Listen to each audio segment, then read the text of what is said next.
Nous avons l'immense plaisir aujourd'hui d'accueillir le professeur Stefan van den Broek, qui est professeur à l'université de Louvain, qui est le vice-doyen de la faculté de psychologie et de sciences de l'éducation, qui est aussi le vice-président aux affaires scientifiques de l'Union internationale d'éducation et de promotion de la santé, et qui est l'éditeur de la revue de référence dans notre domaine, qui s'appelle Health Promotion International. Nous lui avons demandé d'intervenir aujourd'hui sur la contribution de la promotion de la santé dans un contexte qui est celui du contexte de la crise du Covid-19. Il importe de préciser en introduction que chacun sait que la santé publique a deux modes de fonctionnement. Elle a un mode de fonctionnement qu'on qualifierait d'ordinaire et un mode de fonctionnement de crise. Et c'est exactement celui que nous connaissons aujourd'hui. Et il apparaît comme étant indispensable d'identifier ce qu'est le rôle spécifique de la promotion de la santé, non pas seulement dans des conditions ordinaires, mais dans ces conditions de crise qui, ici, sont des crises globales, vous le savez. Vous avez aux manettes, comme d'habitude, la coordination de ces webinaires par Madame Lamarre et Madame Janier. Madame Ivasenko recueille vos questions et les posera. Et Monsieur Mastelon en charge de la technique. Merci à tous de permettre le fonctionnement de ce séminaire. Professeur Van den Broek, merci infiniment de nous rejoindre aujourd'hui. La première question, bien évidemment, c'est une question générale qui est celle de savoir ce que la promotion de la santé peut apporter en termes de gestion de la pandémie. À vous. Merci, professeur Jourdan. Je suis très content que je peux parler de cette matière. Voilà. Donc, la question est effectivement, quel est le rôle de la promotion de la santé? Quel est l'apport de la promotion de la santé pour gérer cette pandémie? Vous savez tous, évidemment, que Covid-19, c'est une maladie qui a un impact qui n'est du jamais vu. Donc, pas seulement à cause de sa portée sur la santé en soi et les risques que ça apporte, mais surtout aussi par les résultats et les conséquences des mesures qui sont prises, qui doivent être prises pour empêcher la propagation du virus. Et donc, ça veut dire qu'il faut vivre avec une situation qui pour personne d'entre nous, a déjà été vécue. Moi, je trouve, et je suis convaincu que vous le trouvez aussi, que la promotion de la santé, même si on ne pense pas tout de suite à la promotion de la santé comme discipline ou subdiscipline de la santé publique qui a un apport à cet impact, à cette maladie, parce que la plupart des gens sont davantage des épidémiologues, des virologues qui prennent la première parole. Mais je pense que c'est néanmoins important que la promotion de la santé prend aussi ses paroles et contribue aussi à cette crise. D'un côté, pour l'aspect comportemental, on sait tous que la promotion de la santé, ce n'est pas seulement le comportement, mais il y a quand même pas mal de comportements qui sont importants pour empêcher la propagation du virus. Et c'est clair que là, on a une certaine expertise qui peut être apportée.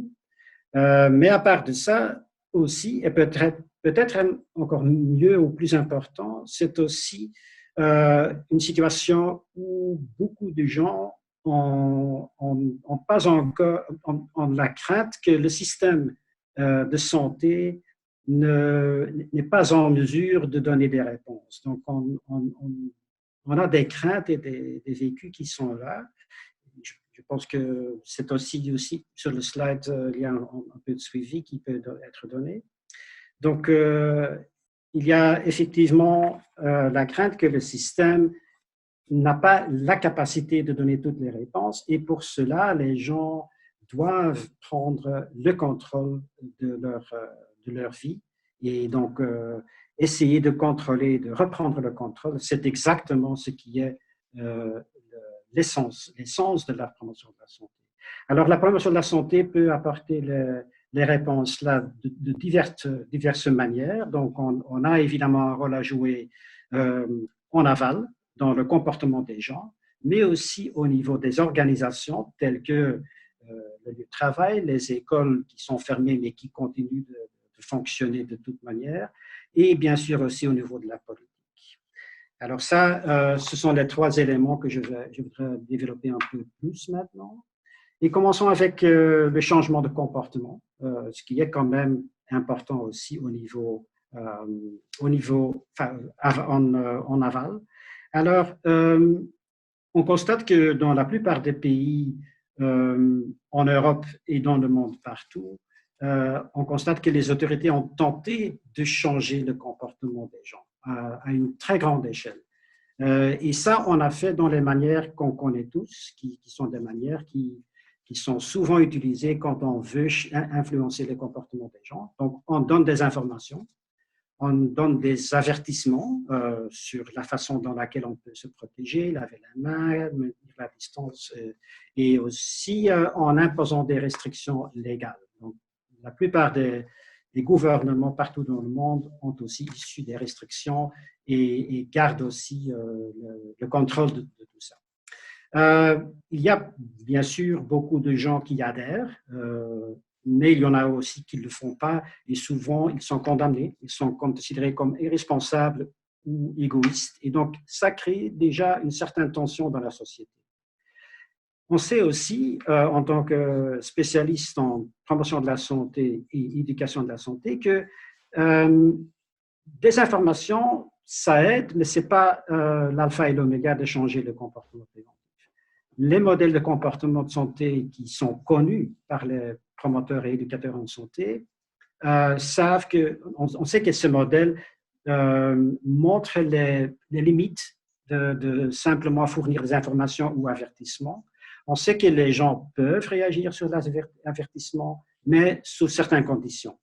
On sait que, par exemple, il faut se sentir personnellement susceptible à la maladie ou dans ce cas-ci l'infection. Il faut considérer les choses comme étant très graves, donc la maladie et ses conséquences. Il faut aussi percevoir l'action préventive telle que laver sa main ou garder la distance comme quelque chose qui soit efficace et aussi se considérer comme capable. Maintenant, dans le cas de COVID-19, toutes ces conditions ne sont pas toujours remplies. Donc, il y a des gens qui ne se considèrent pas vraiment susceptibles parce qu'il y a parfois aussi des fausses croyances, mais aussi des estimations des risques qui font que pas tout le monde se considère susceptible, par exemple, ou que les conséquences ne sont pas toujours graves. On pense, par exemple, que ce sont davantage les personnes plus âgées qui vont souffrir, voire mourir, et que les jeunes, c'est une petite grippe pour eux. Donc, il y a certaines conditions qui ne sont pas remplies, et ça veut dire que, du coup, les comportements ne seront pas toujours changés. En plus, parce qu'il y a une très grande couverture de la pandémie aussi dans les médias, ça crée de l'anxiété, évidemment. Et donc, on sait aussi que trop d'anxiété est non plus propice pour changer le comportement. Au contraire, ça risque de stimuler l'évitement cognitif. Les gens ne vont pas forcément changer leur comportement, mais davantage leur cognition et réduire la menace perçue. Et ça va même au niveau que parfois il y aura une certaine résistance à la connaissance ou aux informations. Donc on le connaît aussi d'autres comportements liés à la santé, mais donc ici, il n'y a pas de raison pour laquelle ça ne fonctionnerait pas concernant le comportement lié au COVID-19. Alors ça, c'est pour le comportement en tant que possibilité. Maintenant, on est maintenant dans beaucoup de pays dans une situation où la situation est un petit peu sous contrôle, c'est-à-dire que les taux d'infection se stabilisent, voire diminuent déjà. Maintenant, on commence à ouvrir certaines possibilités pour les gens, donc, et ça aussi a un impact sur le comportement des gens. Et il faut se rendre compte que la réponse à une crise, donc l'anxiété et la protection qui, en tout cas, dans la plupart des pays, étaient quand même relativement grandes, il y a une différence entre une réponse à la crise et le maintien d'un comportement de prévention. Et donc, comme nous sommes dans une situation où on sait qu'on n'a pas encore un vaccin, donc la crise sera encore avec nous, le virus en tout cas sera encore avec nous pour pas mal de temps, qu'est-ce qu'on peut faire pour pour assurer que le comportement devient maintenu, hein, parce que ce n'est pas une question de quelques semaines, il y a aussi des autres choses qui doivent être faites. Alors là, on peut se baser sur aussi des connaissances sur le comportement préventif. Et donc, on sait que faciliter, à part d'avertir, est aussi une façon d'influencer les comportements. Donc ici, on peut donner des signes, on peut par exemple même créer des nudges. Les nudges sont parfois aussi discutés et on n'a pas tous d'accord que les nudges sont une chose à vraiment implémenter, mais c'est quand même important que si on crée un contexte où le choix pour le comportement est plus facile, on va davantage aussi utiliser. Donc, mettre à disposition des signes ou des gels pour laver ses mains à proximité. Ça, ce sont des choses qui facilitent le comportement. En plus, c'est très important, je crois, de aussi jouer sur les normes sociales. Donc, si on donne l'exemple, si des personnes célèbres donnent l'exemple, ça peut aussi changer les normes sociales parce qu'on sait que les normes sociales ont beaucoup plus d'impact que des avertissements du côté des experts, surtout à plus long terme.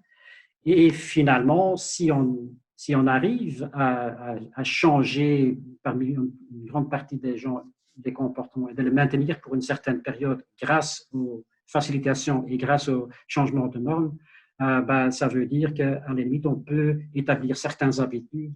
Et donc, par exemple, le fait de ne pas donner les mains ou de garder la distance, ça peut effectivement devenir une habitude qui va nous aider. Une fois qu'un comportement favorable ou protectrice, dans ce cas-ci, devient une habitude, il ne faut plus toute cette élaboration cognitive qui fait que le contenu sera.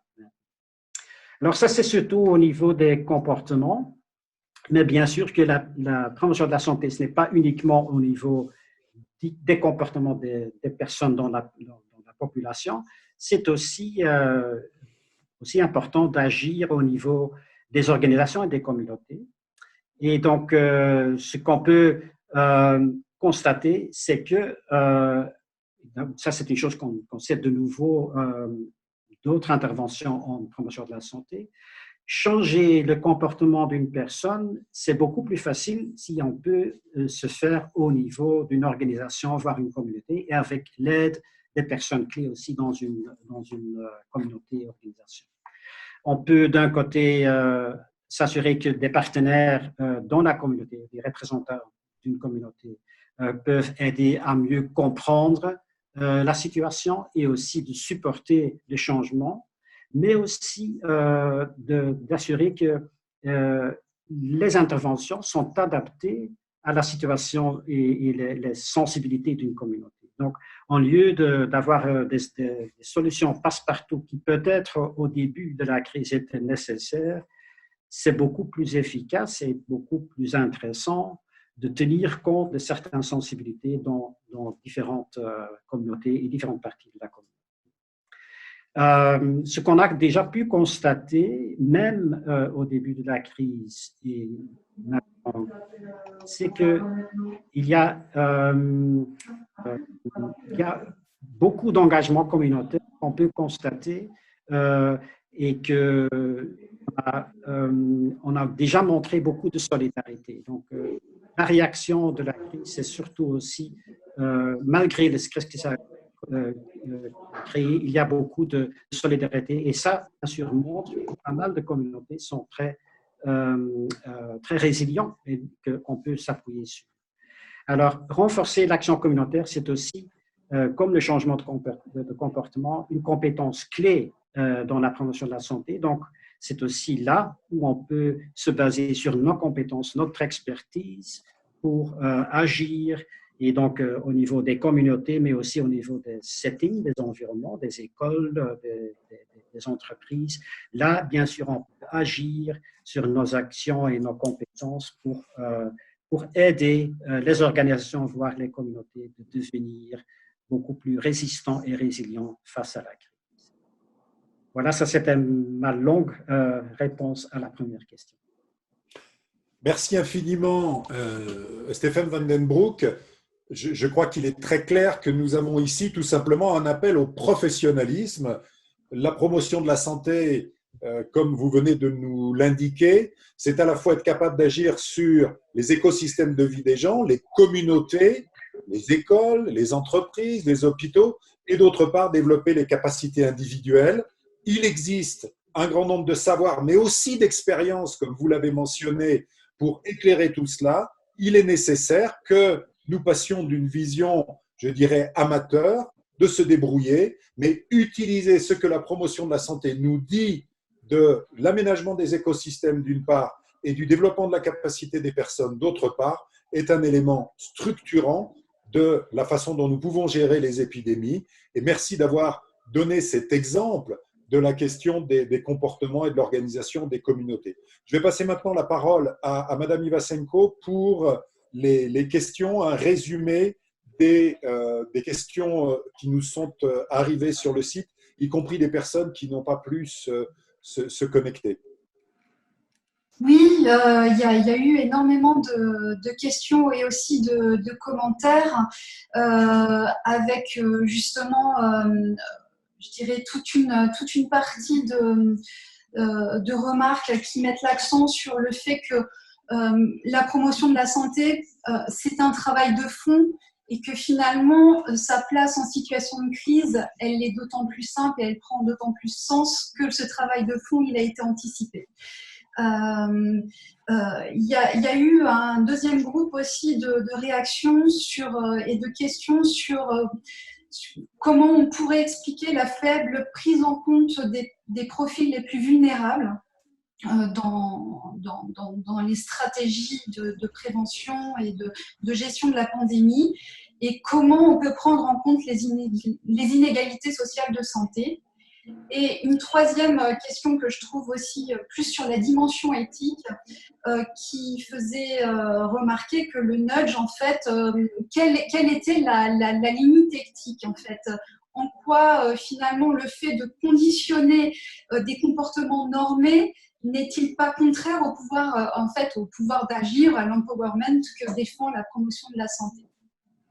Des réponses brèves, s'il vous plaît, Stéphane Van den Broek. Je vous propose de commencer par la dernière. Pourriez-vous rappeler peut-être aux personnes qui nous écoutent ce que vous entendez par nudge et définir le cadre éthique d'utilisation de ces approches dans le cadre spécifique de la promotion de la santé? Stéphane Van den Broek? Oui, effectivement. Donc, les nudges, bien sûr, c'est une approche qu'on peut utiliser qui est davantage aussi promue par les spécialistes en changement de comportement, donc pas forcément dans la promotion de la santé qui est beaucoup plus large. Mais donc, il y a quand même des liens entre les deux. Donc, quand on regarde, même dans le charte d'Ottawa, on parle aussi de rendre les choix pour le comportement sain comme étant plus facile. Donc, au lieu de seulement imposer ou s'appuyer sur le changement de comportement basé sur les réflexions, donc conscients, on peut bien sûr aussi faciliter les. Donc, créer des facilités, c'est presque la même chose que nudging. Je sais que dans la pratique, parfois, il y a certaines applications de nudging qui sont beaucoup plus précises et où on dépasse la possibilité d'avoir un recul critique et la possibilité démocratique.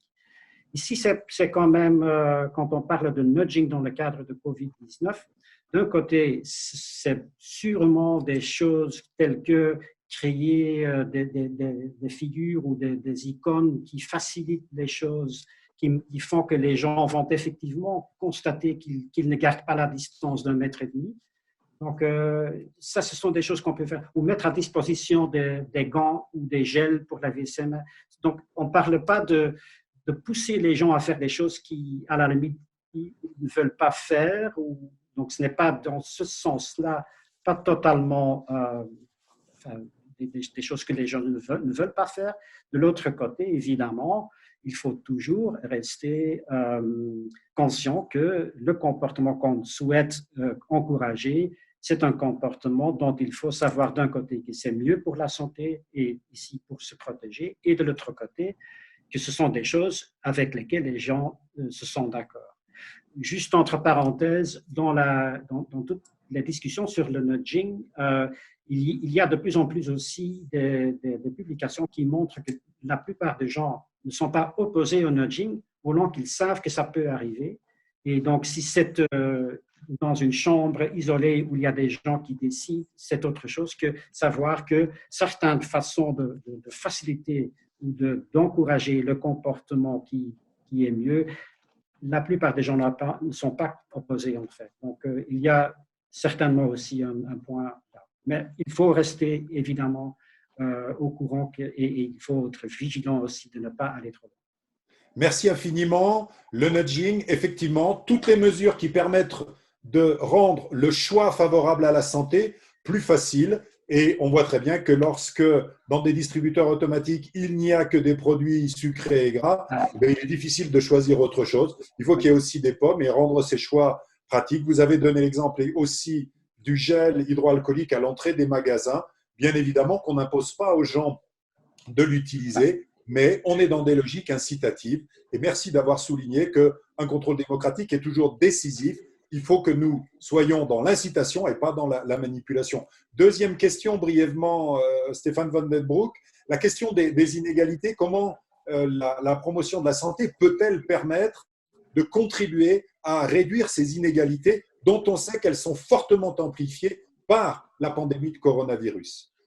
Je pense que c'est effectivement une chose qu'on peut constater, que le virus, même si tout le monde en principe est vulnérable, donc on dit parfois que le virus ne fait pas de distinction, mais ça c'est tout à fait faux. Le virus fait une distinction dans le sens que surtout certaines personnes sont plus vulnérables, mais surtout aussi les conséquences qui ne sont pas pareilles. Alors, je pense que surtout ici, la promotion de la santé peut jouer un rôle parce que c'est clair que dans les mesures qui peuvent être prises, on peut faire beaucoup plus de mesures qui tiennent en compte pas seulement les différences dans la société, mais aussi les possibilités de chacune ou des groupes dans la société. Donc, je pense que jusqu'à maintenant, on a vu que dans la plupart des pays, les mesures étaient un peu passe-partout. C'était la même chose. On n'a pas distingué entre les différents groupes dans la société en termes de vulnérabilité ou gravité des conséquences. Et c'est exactement la promotion de la santé ou les approches de la promotion de la santé, et notamment au niveau des organisations et des communautés, qu'on peut tenir compte des difficultés, des sensitivités, et des différentes approches qui peuvent être prises qui font que, même si on doit tous se protéger, que les conséquences ne sont pas plus graves ou beaucoup plus graves pour nous. On sera bien sûr pas tout à fait capable de complètement effacer les différences dans la société, mais on peut tenir compte des différences qui sont là. Et jusqu'à maintenant, c'est exactement ça qui a manqué dans l'approche dans la plupart des pays, en Europe notamment. Merci beaucoup, Stéphane Van Den Broek, pour ces apports. Comme vous l'indiquez, nous avons manqué d'une approche différenciée. La promotion de la santé, vous avez tout à fait raison, a une vraie capacité à éclairer le débat, qu'il s'agisse de choses très concrètes issues de l'expérience de la promotion de la santé en matière de médiation culturelle, en matière de travail communautaire et d'ateliers santé-ville. Il y a une vraie expérience, une vraie expertise de la promotion de la santé dans ce domaine-là. La troisième question concernait plutôt la façon dont il était possible pour les politiques publiques de prendre en compte les démarches de promotion de la santé. Est-ce que, Stéphane Van Den Broek, vous avez des exemples qui montrent que cette approche de promotion de la santé peut être prise en compte à l'échelon national, local, dans les politiques publiques de gestion de la pandémie? Je pense que c'est clair qu'on a quelque chose à apporter. Jusqu'à maintenant, je crains un peu que dans beaucoup de pays, l'accent était davantage surtout sur les démarches pour éviter la maladie ou la diffusion de la maladie.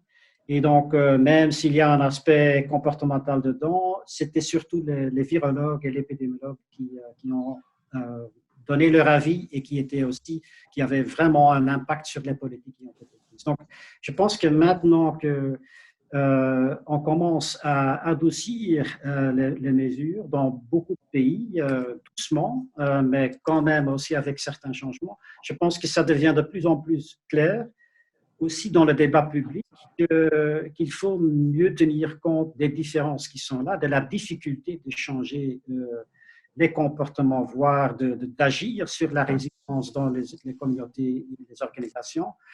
Et dans un sens, ce n'est pas l'expertise ou les experts, même pas les promoteurs de la santé qui ont eu un impact sur ce type de changement. C'est surtout de la société même que beaucoup de gens ont réclamé leur rôle. Des personnes qui travaillent dans les écoles, dans les entreprises, dans les communautés, on a beaucoup de voix qui ont dit qu'il faut tenir compte de ça, et c'est exactement ça qu'il est nécessaire. Maintenant, en tant que promoteur de la santé, éducateur de santé, on peut apporter cette expérience et cette expertise et aussi demander d'être consulté et d'apporter nos connaissances. Merci infiniment pour cet apport. Effectivement, une demande très très forte des populations de sortir d'une vision exclusivement médicale, même si celle-ci est importante, pour aller vers une prise en compte plus large des différents déterminants. Et parmi ces déterminants de la santé, chacune sait bien qu'un bon nombre sont liés à la question des compétences personnelles, de ce qui va permettre de guider les choix des uns et des autres. C'est la raison pour laquelle nous avons souhaité, Stéphane Van den Broek, vous interroger, c'est la deuxième question, sur la question de la capacité de chacune, de chacun, à prendre en charge sa propre santé à l'époque où nous sommes confrontés à un déluge d'informations, à une vague, un véritable tsunami d'informations dans lequel il faut trier. Avant de passer la parole au professeur Van den Broek, je vous invite tous, chacune, chacun, à suivre l'URL qui est affichée à l'écran et que Mme Ivasenko vient de mettre dans la chatbox pour répondre à la question de savoir si vous pensez que la population dispose aujourd'hui dans vos pays respectifs, en Asie, en Afrique, sur le continent américain, de savoir si vous pensez que la population dispose des compétences nécessaires à la gestion de la crise du Covid. Nous allons écouter la réponse de Stéphane Van den Broek, puis ensuite, nous prendrons pas à pas vos réponses et nous demanderons à notre intervenant de réagir.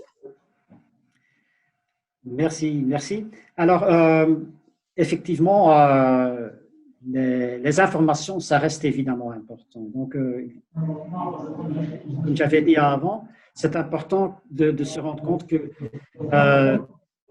bien que le système a pas mal de difficultés de résoudre les problèmes qui sont posés par cette crise et cette pandémie, il y a beaucoup de nécessité pour les gens de reprendre ou de prendre contrôle de leur vie et de s'organiser. Donc, pas seulement pour se protéger, bien sûr, mais aussi pour faire face aux conséquences au niveau du travail, la gestion de l'école et de l'éducation de leurs enfants, etc. Alors, ça veut dire que pour mieux agir, pour prendre contrôle, évidemment que l'information est importante. Donc, c'est normal qu'on se base sur des informations, on va chercher des informations et on va prendre des décisions. Ça, c'est aussi important pour pouvoir reprendre contrôle. Mais le problème, et ce n'est pas seulement avec COVID-19, mais c'est de nouveau très fortement présent avec COVID-19, c'est qu'il y a trop d'informations. Et donc, toutes les informations qui sont mises à disposition de par des médias, de par des gouvernements, mais aussi de par des réseaux et autres, ils ne sont pas tous utiles. Il y a un certain point de saturation. Et en plus, il y en a aussi qui sont très biaisés ou qui sont complètement erronés. Et donc, ça veut dire qu'il y a de la confusion qui soit créée par ça. Donc, la capacité de prendre en charge sa santé ne sera pas servie par encore plus d'informations. Donc, c'est certainement pas nécessaire d'encore plus donner des informations que les gens ne demandent pas. Au contraire, le défi, c'est surtout d'aider les gens à trouver des informations qui sont correctes et précises et fiables et le sont au moment qu'on en a besoin. Et donc, ici, on touche évidemment à la question qui a été déjà partiellement répondue, ce sont les inégalités, parce qu'on sait qu'en Europe, mais aussi partout dans le monde, il y a pas mal d'inégalités qui sont aussi liées au accès et compréhension d'informations qui ne sont pas les mêmes pour tout le monde. Pas tout le monde à ce même niveau de ce qu'on appelle, entre autres aussi en promotion de la santé, la littératie en santé. Alors, ce qui soit important, c'est de fournir des informations d'une manière qui tient compte de cette différence en termes de littératie en santé, de cette différence en compétences de trouver, mais aussi de comprendre et de juger, évaluer les informations et agir sur. Donc, ça veut dire que c'est une responsabilité, pas seulement des gouvernements, mais aussi des médias, de fournir des informations d'une manière qui soit compréhensible et transparente et cohérente, et qui tient compte du fait que pas tout le monde a un degré médical, donc il faut expliquer les choses dans des mots simples et faciles à comprendre. On sait que même pour des gens qui sont très éduqués, même certains mots, certaines expressions ne sont pas faciles à comprendre, donc on ne peut pas être trop simple dans les explications, en fait. La transparence, ça ne veut pas dire qu'il ne faut pas tenir compte du fait que les informations nécessaires peuvent changer, des informations peuvent changer. Ça, ce n'est pas grave. La transparence veut exactement dire qu'on a le droit de corriger les choses si nécessaire. Donc, je donne un exemple, les masques pour protéger la diffusion de la maladie. L'OMS a clairement dit au début que ce n'était pas la priorité, que ce n'était pas nécessaire pour tout le monde de porter des masques. Maintenant, on constate quand même que ça peut aider parce qu'on est aussi dans une autre phase où les contacts deviennent beaucoup plus proches. Donc, c'est important de noter que les messages peuvent changer, mais c'est important aussi d'expliquer le pourquoi. Et donc, au lieu de blâmer et de dire, une fois vous dites ci, l'autre fois vous dites ça, c'est ce qui est souvent le cas dans les discussions et des discours, c'est mieux de montrer que tout le monde doit prendre ses responsabilités, mais aussi de faciliter, moyennant des informations compréhensibles, d'assurer que les gens peuvent accéder aux informations et que c'est interprétable. Alors, ça, c'est en ce qui concerne la littératie en santé, si on veut. Il faut aussi tenir compte du fait que, et ça c'est le dia prochain, le suivant, donc il faut tenir compte du fait qu'il y a une certaine psychologie, il y a un certain processus qui fait que les gens utilisent et accèdent à l'information. Et peut-être ça serait intéressant en fait à la fois pour les gouvernements, mais aussi pour ceux qui sont actifs en promotion de la santé, reconnaître que ce processus est actif. Donc, dans la sélection d'informations, ce n'est pas simplement des choses qu'on accepte, qu'on reçoit, c'est un processus actif. Donc, on va sélectionner des informations, et on va sélectionner certaines sources d'informations, et cette sélection, c'est influencé par les émotions, par le contexte. Donc, si on a de la crainte, on va utiliser ou consulter d'autres types d'informations que des autres. Et donc, bien sûr que la sélection est aussi sujet de biais de sélection et de conformation. Donc, on sait aussi de la psychologie, en fait, que les gens sont beaucoup plus, ont plutôt la tendance de chercher des informations qui confirment ce qu'on pense déjà. Donc, quand on pense que cette maladie, ce n'est pas vraiment quelque chose qui est une menace, on va chercher de l'information qui le confirme plutôt que l'inverse. Il faut aussi compter le fait que aussi des schémas cognitifs, des processus cognitifs qui vont aider ou pas à comprendre, évaluer les informations dont on se base pour prendre des décisions. Et donc, il y a différents biais qui peuvent agir sur. Donc, on peut avoir un biais d'un côté négatif, donc la tendance de surtout avoir beaucoup plus d'attention sur les choses qui sont négatives ou menaçantes, ou le contraire, plutôt positif. Donc, ça veut dire que pas seulement dans la sélection d'informations, mais aussi dans ce qu'on en retient, il y a des biais qui sont actifs. Et donc, tout ce qui est plus familier ou plus récent, évidemment, aussi a un impact. Donc, dans la compréhension, dans nos efforts de mieux comprendre les raisons pour lesquelles on prend en compte les informations ou pas, on doit beaucoup plus en tenir compte, je pense. Et ça m'amène aussi à une troisième dia, en fait, donc le fait qu'il y a aussi beaucoup d'informations qui n'est pas correcte. Il y a des croyances sur COVID-19 qui nous n'aident pas, en fait, de bien comprendre la situation et de prendre des mesures. Il y a certains mythes qui persistent, dont par exemple le fait que le virus a été fabriqué, donc ce n'est pas prouvé, donc ça ne tient pas à la route, que c'est le temps qui en tient compte. C'est en fait une croyance potentiellement dangereuse parce que ça veut dire qu'avec l'été qui vient, qu'on croit à tort qu'on sera moins infectables, que ce sont des jeunes qui sont davantage moins infectables, etc. Donc, il y a beaucoup de choses qui ne tiennent pas la route. Alors, ces fausses croyances, on le trouve bien sûr partout dans la santé, dans le milieu de santé, mais dans une situation telle que le COVID-19, c'est très important d'agir contre parce que les conséquences ne sont pas seulement pour ceux qui ont des fausses croyances eux-mêmes, mais aussi pour leur contexte et pour tout le monde. Donc, qu'est-ce qu'on peut faire pour combattre des fausses croyances? On peut aussi là agir sur la littératie ou l'illittératie en santé, c'est-à-dire aider les gens à pas seulement avoir des informations correctes, mais aussi à bien vérifier l'exactitude des informations sur lesquelles on se base, vérifier les sources d'informations aussi, et donc vérifier aussi, par exemple, par consulter une autre source d'information, et réfléchir surtout aussi avant de le partager parce que c'est là surtout aussi qu'il y a un certain danger. Donc, de plus en plus, avec les moyens technologiques dont on dispose à ce jour pour s'informer, il y a des petites cocoons qui se créent, des gens qui n'ont pas accès aux autres sources d'informations que les réseaux sociaux dans lesquels on bouge. Et comme ça, on peut s'enterrer, en fait, dans des petites cellules d'information qui est complètement fausse.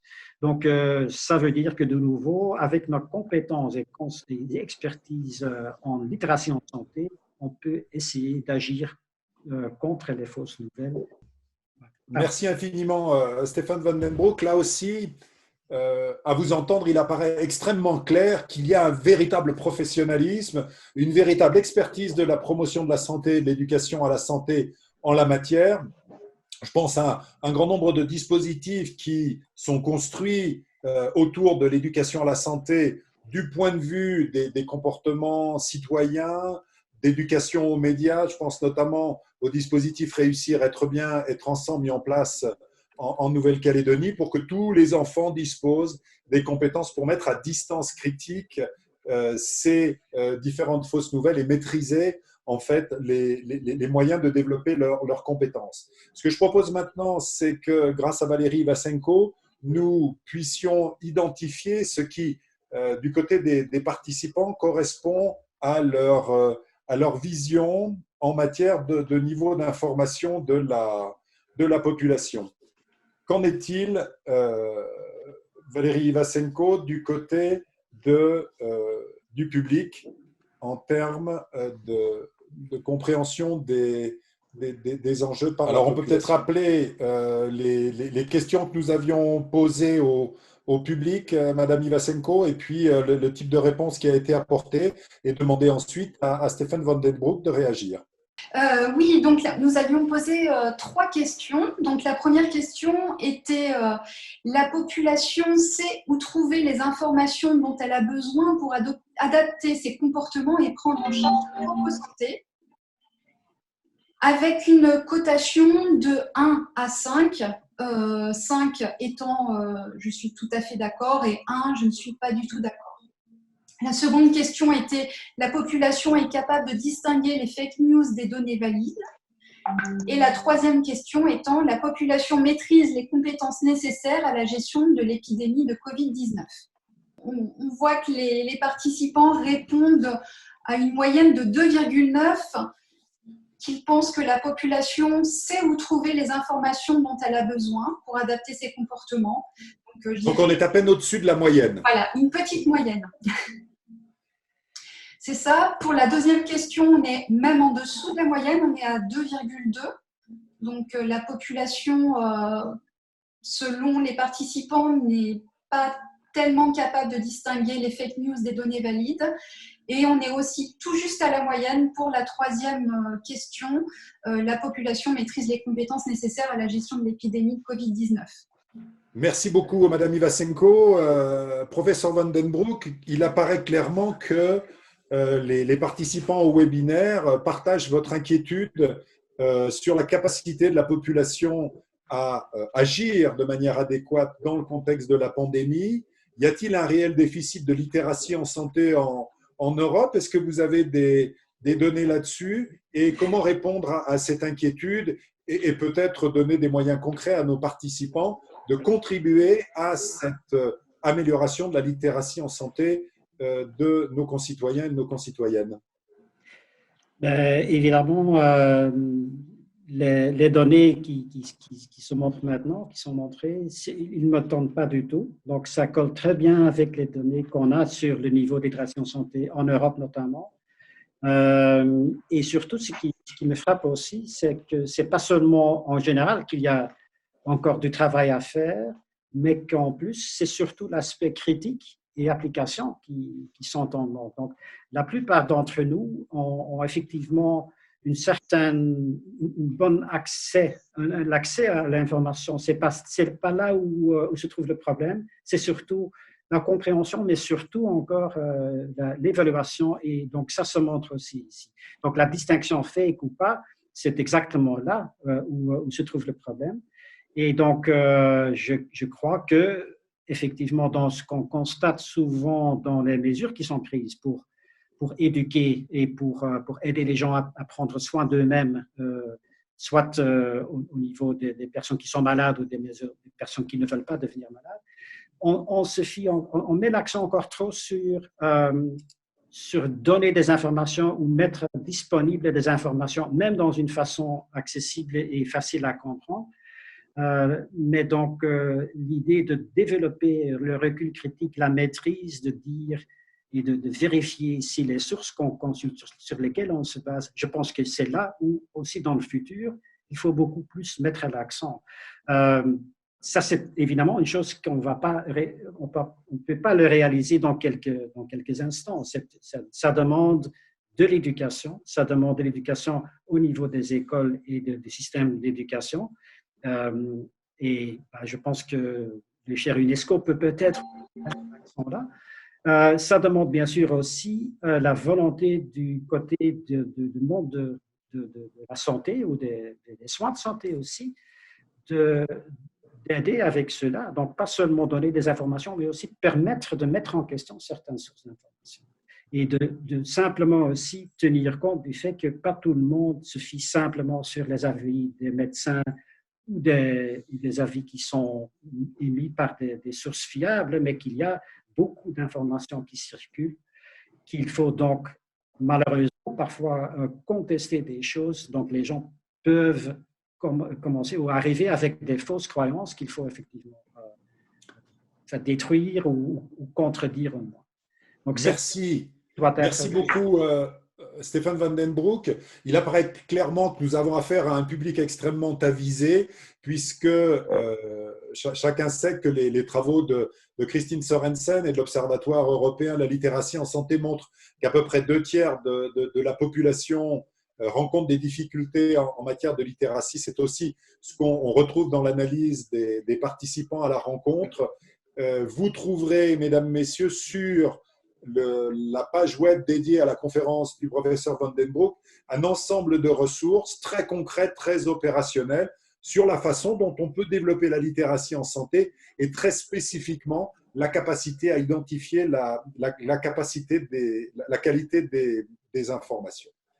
De très nombreuses questions sont arrivées. Je me tourne vers Valérie Ivasenko. Une seule question peut-être qui résume l'ensemble. Je sais qu'il y en a un peu plus d'une soixantaine, donc ça va être difficile d'en choisir une. À vous, Madame Ivasenko, une question, une brève réponse, et nous passons à la dernière partie.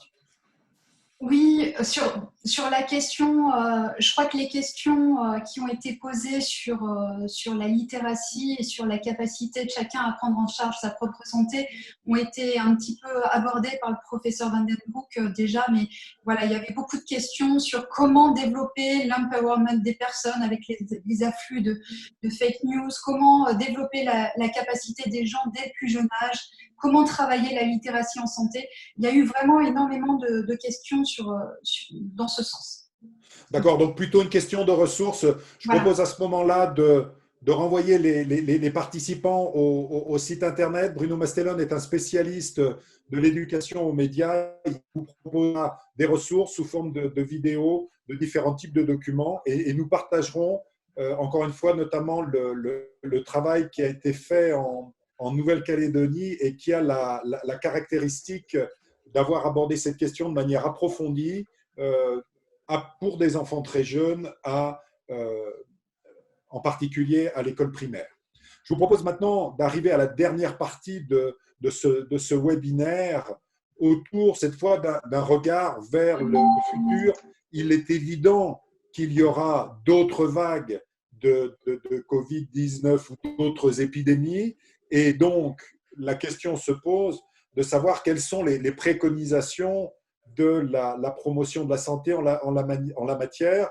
On a vu, grâce au professeur Van den Broek, que le professionnalisme des acteurs de la promotion de la santé était susceptible de jouer un rôle tout à fait décisif dans ce domaine-là. Ce que je voudrais vous demander, c'est une nouvelle fois de rejoindre WhoopLab en suivant l'URL qui est à l'écran et qui est également dans la chatbox que Mme Ivasenko va mettre, de manière à simplement vous demander, selon vous, l'approche de promotion de la santé sera-t-elle mobilisée plus largement dans les prochaines épidémies? Le professeur Van den Broek soulignait qu'elle ne l'avait pas été de manière suffisante, en tout cas aujourd'hui. Pensez-vous, c'est une question assez simple, que l'approche de promotion de la santé sera plus largement mobilisée dans les prochaines épidémies? Et comme d'habitude, nous demanderons à notre intervenant de réagir par rapport à votre analyse. Professeur Van den Broek, à vous, le futur, la promotion de la santé, la crise, les crises en matière de santé publique. Merci pour cette question. Et donc, effectivement, je pense qu'on peut distinguer entre la réponse dans les mois qui viennent, peut-être les années qui viennent tout d'abord. Donc, je reste convaincu que la promotion de la santé ne pas seulement peut contribuer à contenir le COVID-19, mais je pense qu'il y a même une obligation de le faire, de nous appuyer sur notre expertise pour essayer d'aider les personnes et les communautés qui sont confrontées avec ce problème majeur. Et donc, comme j'ai déjà dit, je pense qu'il y a plusieurs manières dans lesquelles on peut le faire, mais donc c'est important d'un côté d'encourager et aussi de faciliter l'adoption des comportements qui sont protecteurs, de renforcer aussi les compétences de personnes pour trouver leur chemin, leur place et leur route dans tout ce qui est impacté dans la santé, mais aussi au niveau sociétal par cette maladie. Et aussi par le fait de renforcer les communautés, comme quoi ils peuvent agir et bien sûr aussi se focaliser sur des capacités existantes, parce qu'on ne partage jamais sur une page blanche, c'est toujours en se basant sur des choses qui sont déjà mises en place, qui sont des choses qui sont fortes, sur lesquelles on peut encore s'appuyer. Et bien sûr aussi que les approches de healthy settings, donc les milieux qui sont favorables à la santé, c'est pour nous, selon moi, c'est vraiment un avantage, c'est une expertise dont on dispose qui doit être implémentée si on veut agir sur cette crise. Mais je pense que c'est important de dire que la promotion de la santé peut contribuer. De l'autre côté, la promotion de la santé peut et doit aussi apprendre parce qu'on n'est peut-être pas complètement prêt non plus pour agir de manière la plus efficace. Je pense que c'est impératif que la promotion de la santé reconnaît aussi le fait que les maladies infectieuses existent encore. Je le dis un peu comme ça parce que dans le passé, et pour des bonnes raisons, mais la promotion de la santé a souvent mis l'accent uniquement sur les maladies non transmissibles et encore, surtout sur la promotion de la santé positive, ce qui est évidemment une chose très importante et on sait aussi pourquoi on le fait. C'était une réaction contre la médicalisation de la société, en fait. Donc, c'était pour de très bonnes raisons. Mais à part de VIH, on n'a jamais mis beaucoup d'accent ou fait beaucoup d'attention aux maladies infectieuses. Et je pense que maintenant, la situation avec le COVID-19 nous montre que c'était peut-être à tort, qu'il y a quand même aussi la nécessité de faire attention et de contribuer aussi avec nos compétences et nos expertises à mieux donner une réponse à ce type de problème. Et ça veut dire pas seulement voir comment les causalités sont là, mais aussi et surtout de voir comment on peut les implémenter, comment on peut s'appuyer sur nos connaissances pour implémenter des interventions pour combattre, entre autres aussi, des maladies infectieuses à côté des maladies, de continuer bien sûr aussi l'accent sur les maladies non transmissibles. Deuxièmement, je pense que ce problème, cette crise, nous a montré énormément aussi que la santé, ce n'est pas une chose unique. Bien sûr que pendant déjà des décennies, on parle de health in all policies et de mettre la santé au milieu de la société. Maintenant, on est dans une situation où effectivement la santé est mise dans le centre de la société, mais peut-être pas dans le sens qu'on avait souhaité. Et aussi, je pense qu'il faut tenir aussi compte du fait que ce n'est pas la santé en tant que telle. La santé est connectée avec des autres domaines de la société. Après tout, le virus est créé dans les animaux, donc ça montre clairement que la santé humaine est liée avec la santé des animaux et avec la santé de la planète. Donc, la promotion de la santé, doit en tenir compte. Et là, on a le concept de One Health, santé unique, qui pourrait nous donner aussi un nouveau appui pour vraiment développer l'intérêt de ces liens et de cette connexion. Et finalement, je pense qu'une crise est une crise. La promotion de la santé n'est pas vraiment bien équipée pour réagir aux crises. Ce n'est pas pour ça que la promotion de la santé a été développée d'ailleurs. Mais ça serait peut-être pas une mauvaise idée de quand même mieux comprendre les crises et de nouveau développer nos compétences aussi dans ce sens-là. Il ne faut pas faire ce que les autres spécialistes en matière de crise font, mais nous avons des compétences et connaissances sur la façon dans laquelle des personnes prennent des décisions, des organisations s'organisent pour mieux faire face, et donc cette connaissance peut aussi être très utile pour mieux comprendre ce qui se passe. Et comme ça, la promotion de la santé en tant que discipline ou sous-discipline de la santé publique peut effectivement mieux contribuer encore que maintenant. Donc, je pense que ça, ce sont des choses qui nous intéressent aussi à nous. Il y a par exemple des éléments tels que cohésion sociale, résilience, confiance dans les institutions qui peuvent être aussi des réponses qui, en ce moment, ne sont pas vraiment bien développées, ni dans la promotion de la santé et pas non plus dans la façon dans laquelle la plupart des pays réagissent à l'instant. Donc, je pense qu'il y a encore du travail à faire. Merci infiniment, Stéphane Van den Broek, pour cette réponse tout à fait éclairante en deux parties, ce que la promotion de la santé peut offrir, mais aussi ce que nous avons appris. J'invite les participants à jeter un œil à la chat box. J'ai suivi quelques-uns des commentaires tout à fait remarquables, à la fois sur la question des inégalités, sur la différence entre une approche de santé publique et une approche de promotion de la santé, sur la nécessité de ne pas négliger les pathologies chroniques et d'autres infections que celle du Covid, une vision vraiment très très large. Eh bien, je passe la parole directement à Madame Ivasenko pour nous dire finalement quelle a été la réponse des participants à la question de savoir si oui ou non l'approche de promotion de la santé sera largement mobilisée lors des prochaines épidémies. À vous, Madame Ivasenko. Oui, donc on a une position assez partagée qui est quand même un petit peu majoritairement optimiste, on va dire. Voilà, à 56%, vous pensez que l'approche de la promotion de la santé sera davantage mobilisée pour les prochaines épidémies.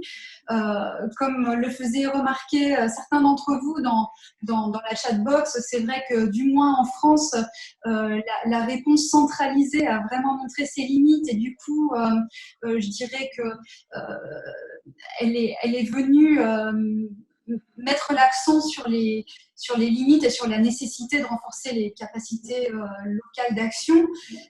Mais d'un autre côté, il y a aussi beaucoup d'inquiétudes par rapport oui, sur des réactions très hygiénistes et certains parlent même de folie hygiéniste avec des positions enfin, des injonctions à respecter les règles. Donc du coup, on sent voilà, une position très partagée.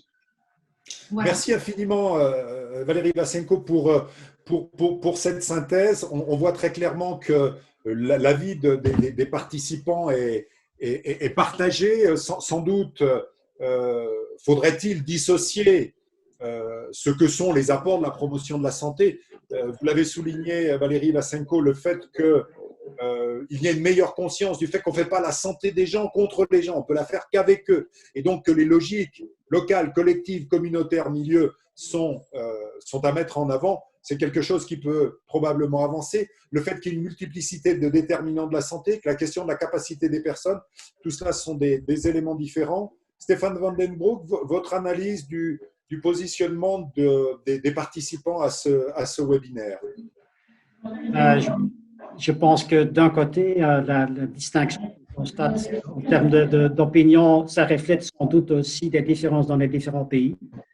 Je sais que la position de la promotion de la santé, c'est très différent dans l'un pays en comparaison avec l'autre. Donc, c'est normal aussi qu'il y a des points de vue différenciés par rapport à la question si oui ou non la promotion de la santé sera aussi impliquée dans ce qui vient dans les mois qui viennent et dans la réponse à COVID. Effectivement, on a beaucoup encore à développer, donc on n'est pas encore là.